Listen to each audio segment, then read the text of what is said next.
Laiuse lossi varemed oli kindlasti üks kihelkonna tähtsamaid paiku. Esiteks olid nad juba silmatorkavad kaugele näha ja teiseks muidugi niisuguste kohtade ümber tekkis igasuguseid jutte. Laiuse lossi varemetest räägiti näiteks, et siin ei saa magada ja ilmselt ikkagi mõeldi mingit päevauinakut ja puhkehetke, kes siia öösel ikka oleks tulnud, välja arvatud aardeotsijad. Aga üks julge mees oli Laiuse mõisa öövaht ja tema ütles, et tema on küll maganud igal pool ja midagi pole juhtunud.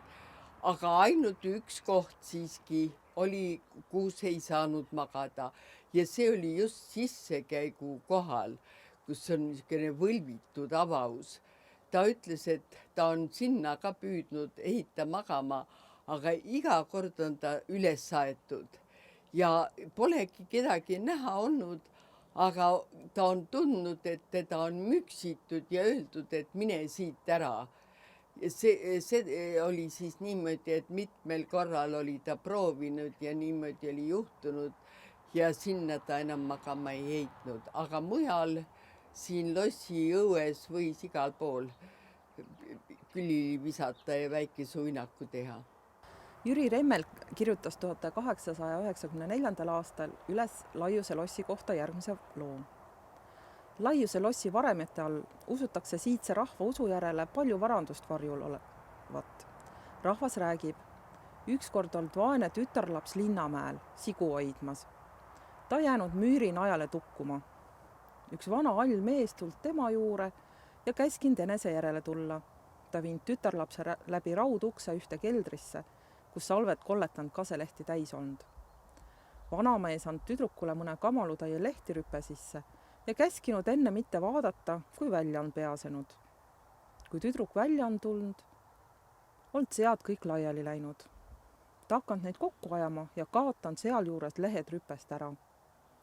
Kui sead koos, saanud ta aega lehti vaatama hakata. Lehed on enamist kõik kadunud. Mõned, mis veel rüppe jäänud, on ennast kuldrahadest muut.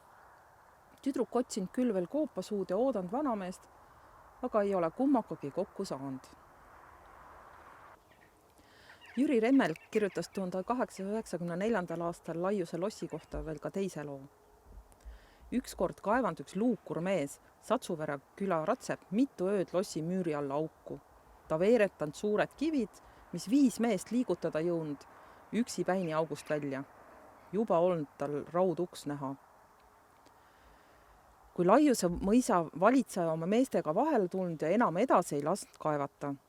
Kui kaevaja mees teisi inimesile näinud, kukkunud ta maha ja jäänud nii haigest, et ise enam august välja ei ole saanud. Seda tööd, mis ta 3 ööga teinud, olnud nii palju, nagu oleks 30 meest seal 3 ööd tööd teinud. Mees reakinud, et tal iga ööse väga palju tundmata inimesi abiks olnud, nii et tema kerge vaevaga suured kivid välja võis tõsta. Mõisamehed ajasid augu jälle kinni, sest kroonu poolt olla käsk, et seda mulda ja kiva seal lossi ümber keegi liigutada ei tohi ega kui vana varandust välja kaevata.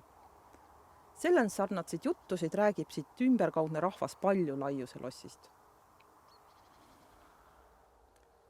Laiuse mõisas oli vanasti olnud õlleköök, kus õlud pruuliti ja ühel ööl oli õllepruul või õllepruuel olnud jälle seal õlleköögis ja tema juurde oli tulnud üks vana mees, tundmatu vanamees ja oli palunud juua.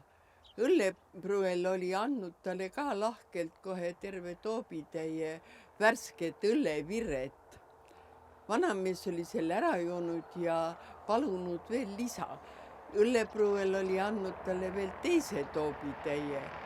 Vanamees oli selle ka ära joonud ja oli küsinud, et aga äkki täidib veel anda. No õllepruuel oli lahke mees ja oli andnud 3. toobitäie. Seda pole vanamees põhjani joonud, poole oli alles jätnud. ja siis oli ütelnud, et tule nüüd minuga kaasa, et ma tahan sulle tasuda ka sinu lahkuse eest. Olidki tulnud Laiuse lossi varemetesse, ikka tundmatu vanamees ees ja õllepruuel järel ja olid läinud läbi kõikidest raudustest, kuni olid jõudnud keldrisse, kus olid suured salved täis raha. Seal oli hõberaha ja vaskraha ja kuldraha. Ja siis oli vanamees võtnud kühvli ja pannud sellele õllepruuelile 2,5 sellist mõõdutäit raha ja oli ütelnud, et nüüd oleme ehk tasa. Ja õllepruuel oli siis jälle tulnud sealt keldrist maa peale ja läinud tagasi oma töö juurde.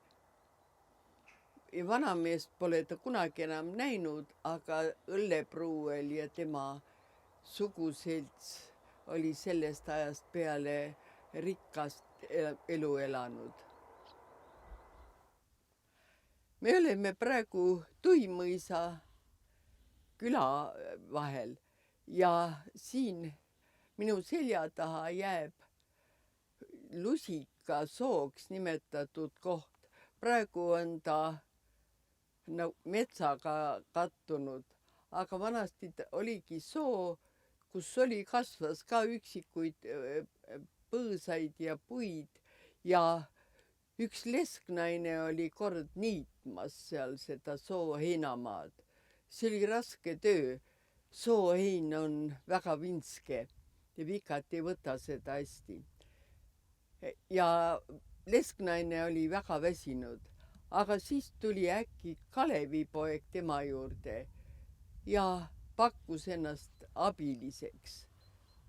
No lesknaisel oli loomulikult hea meel, aga kui ta hakkas Kalevipoja tööd jälgima, siis ta kohkus, sellepärast et Kalevipoeg niitis kõik põõsad ja suured mättad ära ja lesknaine hõikas, et kuule, sa ju rikud kõik ära niimoodi.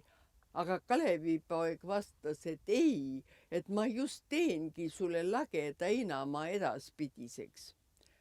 Sellest, mis Kalevipoeg maha niitis, lühikese ajaga sai lesknaine palju heina, nii et tal oli talv juba muretu. Aga oma luisu, millega Kalevipoeg oli luisanud vikatit, viskas ta töö lõpul sinna samasse maha ja see jäigi sinna ja kannab siiamaani luisukivi nime.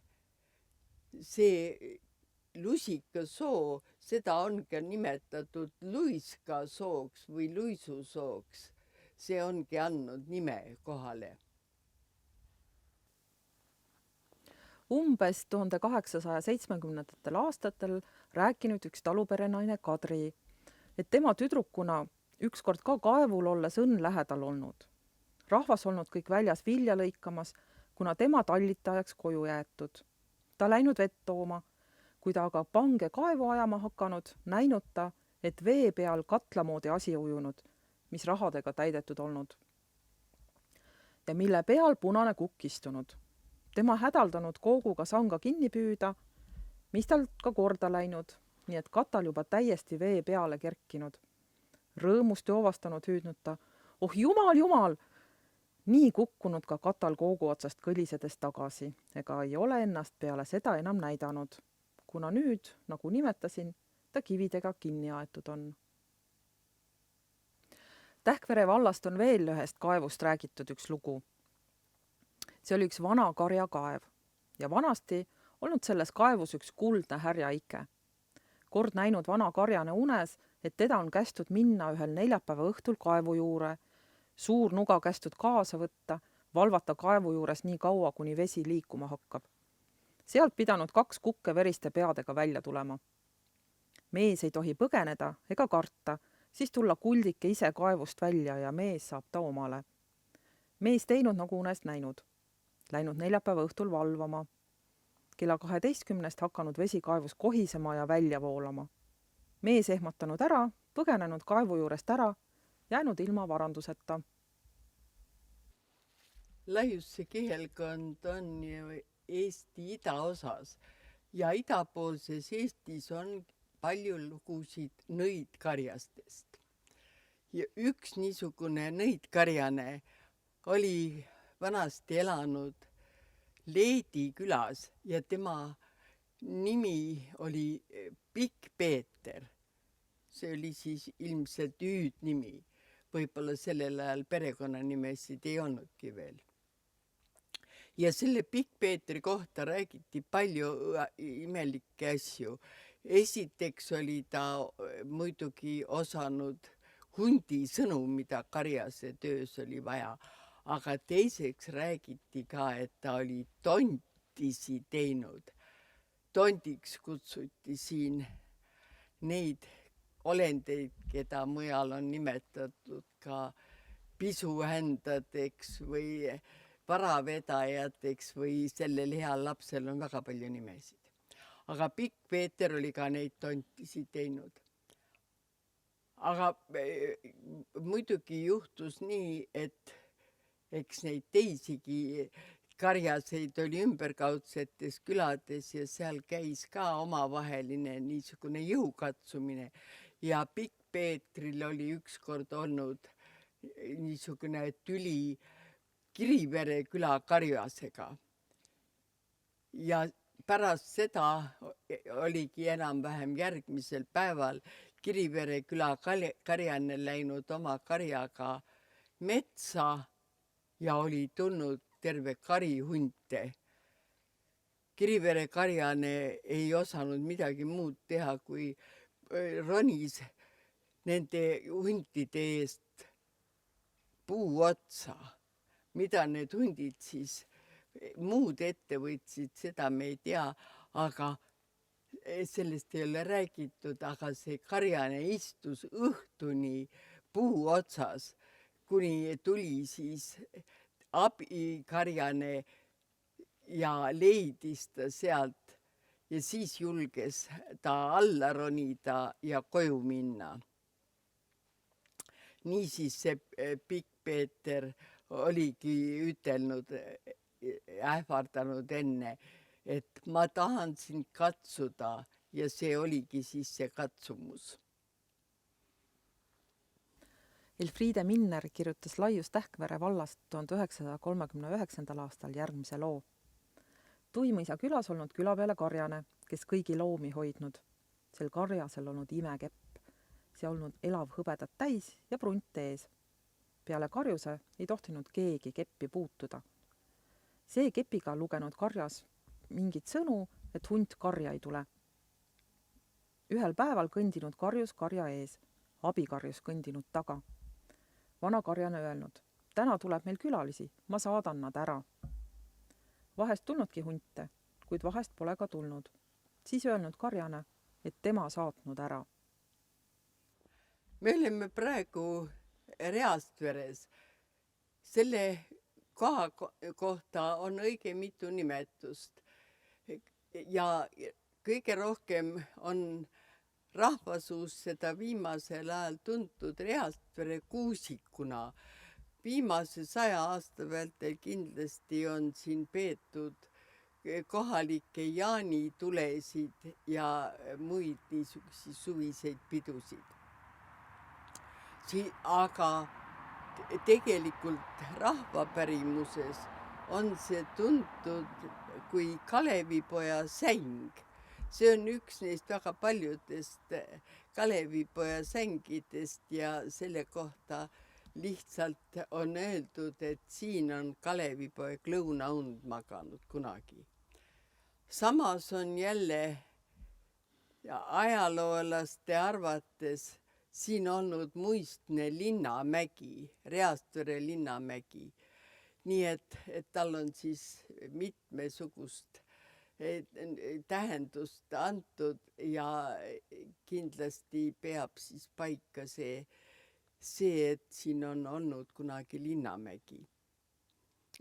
Ja muidugi on nende paikadega liitunud veel mitmeid muid siin sellega seotud kohtadega pärimusi. Nimelt siin on olnud väidetavalt Päitsist minnes 2 pool teed 2 orgu, millest ühte on nimetatud Põrguoruks ja teist Põdraoruks. Sinna Põdraorgu olid ükskord jooksnud künnihärjad ja alles hiljem oli leitud eemalt kaugelt, kus siis Põdra see olevat nagu justkui põhjatu olnud, need olid veega täidetud orud siis olnud ülemöödunud sajandil või veel, siis oli hiljem leitud ainult selle härja ike, aga hiljem oli veel sinna samasse orgu, seal orus olevasse veekogusse siis uppunud ka põder ja sellest oli saanud nime Põdraorg. Ja Põrguorg oli samuti veega täidetud ja sügav. Et niisugused pärimused on siis seotud selle Linamäe või Kalevipoja sängi või Reastvere kuusikuga, kuidas keegi nimetab. Jüri Remmel saatis 1901. aastal Eisenile Reastvere külas järgmise loo. Kalevipoeg toonud vanapagana varanduse ära ja matnud ta Reasvere küla väljale Jaaniorgu maha. Kes seda välja tahab kaevata, peab neljapäeva öösse ilma ühegi terariisteta sinna kaevama minema. Tänini ei ole keegi julgenud seda teha. Rahvajuttudes on tugeva jõuga mehi kujutatud ka sageli suurte sööjatena. Ja üks sellistest tugevatest meestest oli Laius Tähkvere vallas veel teoorjuse aegadel elanud Kõvakäpp Jaan. Eks see hüüdnimi Kõvakäpp tuligi tema suurest jõust. Kõvakäpp Jaan oli olnud väga omamoodi mees selle poolestki, et kuigi ta sõi palju, siis võis ta ka olla pikalt ilma söömata ja kui ta läks teole mõisa, siis pani ema talle leivakoti mitmeks päevaks kaasa. Aga Jaan ei läinudki sellega kodust kaugemale selle leivakotiga, istus maha ja sõi seal samas kõik ära ja tühja koti riputas aia teiba otsa. Siis läks alles mõisa teole ja tegi kõik need päevad ilma söömata, kordagi söömata tööd. Aga kui teised teomehed, kellel olid oma leivakotid ikka kaasas, hakkasid sööma ja kui nad juhtusid veel temale ütlema, et no Jaan, et miks sina siis ei söö, siis kargas kohe üles ja sõi teiste leivakotid tühjaks. Aga kui keegi temale midagi ei ütelnud, siis ta lihtsalt külitas eemal, kuni teised sõid ja elas siis selle kodus söödud kõhutäiega kuni selle aja lõpuni.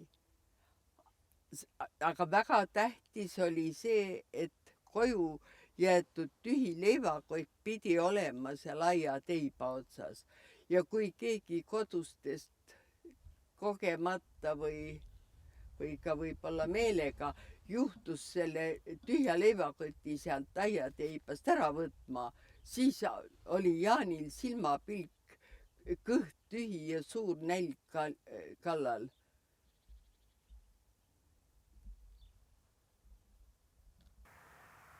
Tuhande 1939. aastal kirjutas Andres Tamm Sassi Augustist sellise loo. Kord läinud Laius Tähkvere vallas Kodismaa külas elutsev Sassi August oma teejaole liiva vedama. enne minemist ta söönud 8 heeringat ja pool leiba, joonud 2 toopi vett pääle ja ütelnud, nüüd sai natuke ühte kõhusoppi, võib natuke aega liiva visata. Rakendanud hobuse ette, andnud piitsa ja sõitnud kruusaauku. Isanud 12 labidatäit ja vanker olnudki täis. Nüüd hakanud hobust kruusaaugust välja ajama, aga hobune pole jõudnud. Siis rakendanud hobuse vankri eest lahti ja hakanud ise koormat vedama. Ise ütelnud, andis endalgi tõmmata, mis siis vaene loom pidi tegema. Rakendanud hobuse uuesti etne ja sõitnud oma teed. Nõidust kardati vähesti väga palju, nii inimeste eneste tervisega kui ka igasuguste majapidamistega seotud asjadega. Igal pool oli oht, et keegi pahatahtlik võib asja ära rikkuda. Olgu siis näiteks kas seapõrsast või väikest last kiites või imestades või ka väga otseselt just tulu röövides. Ja Kõola külast ongi niisugune jutt jäänud, et üks perenaine oli hommikul näinudki, ta oli just karja välja saatnud karjamaale ja oli näinud, kuidas üks lähedal elav naine oli käinud tema karja jälgedel ja niimoodi läinud mööda neid jälgi ja kummardades nagu haaranud peoga ühelt poolt ja teiselt poolt ja ise ütelnud, et siit koort, siit võid. Ja mõte oli siis selles, et selle perenaise lehmade piim siis justkui oleks pidanud piimaand vähenema ja siis selle arvel oleks jälle pahatahtliku nõia lehmad andnud rohkem piima ja ta oleks saanud rohkem koort ja võid. Aga kuna see perenaine juhtus seda ise nägema, siis sai ta kohe nõiduse tühjaks keerata. Ja see käis niimoodi, et tema läks selle nõidu ja kannul jälle omakorda ja jälle omakorda kummardas ja kaapas ühelt poolt ja teiselt poolt ja ütles, et siit sitta, siit kust. Ja sellega siis oli nõidus tühistatud. Me oleme praegu Pedja jõe kaldal Rohe küla kohal. Pedja jõgi voolabki läbi Laiuse kihelkonna päris pikalt ja alguse saab ta küll Simuna kihelkonnast. See oli kohalikus pärimuses hästi tuntud see lugu, et Pedja jõgi algab Simuna köstri aida alt. Ja seal Simunas on praegu tõesti allikas ainult, et seal selle kohale pole ehitatud mingit aita või võib arvata, et kunagi oligi seal, no mitte just ait, sest kes ikka aita allika peale ehitab, vaid võib-olla seal kasutati lihtsalt allikavett näiteks piima jahutamiseks või hoidmiseks. Aga nüüd oleme Roheküla kohal ja siin on juba Pedja jõgi päris lai ja ta läheb siis ikkagi edasi läbi Laiuse kihelkonna ja jõuab Jõgeva kohale ja Jõgeva, praegu jääb see juba Jõgeva linna äärde, seal asub Ellakvere küla, kust oli pärit ka tuntud rahvaluule koguja Mihkel Kolluk, kes oli üks esimesi kohapealseid pärimuse talletajaid kihelkonnas.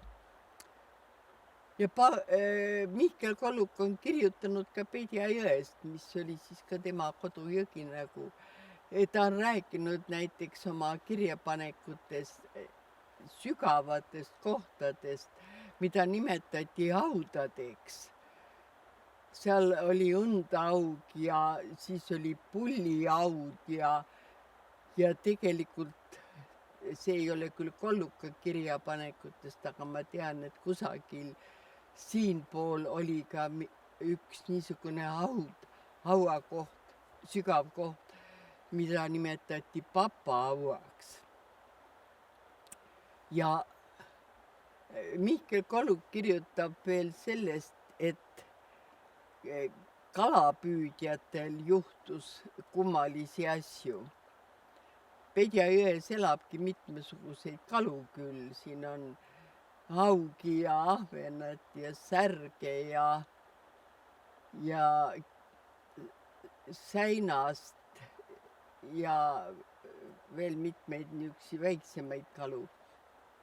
Aga Mihkel Kolluk räägib näiteks ühest loost, kus kalamehe õnge otsa hakkas midagi rasket ja ta tõmbas välja ja see oli nagu must tammepakk, mille kummagi otsas oli raudrõngas, aga külje peal olid mingid pöörlevad asjad, mis tundusid nagu silmade moodi olevat.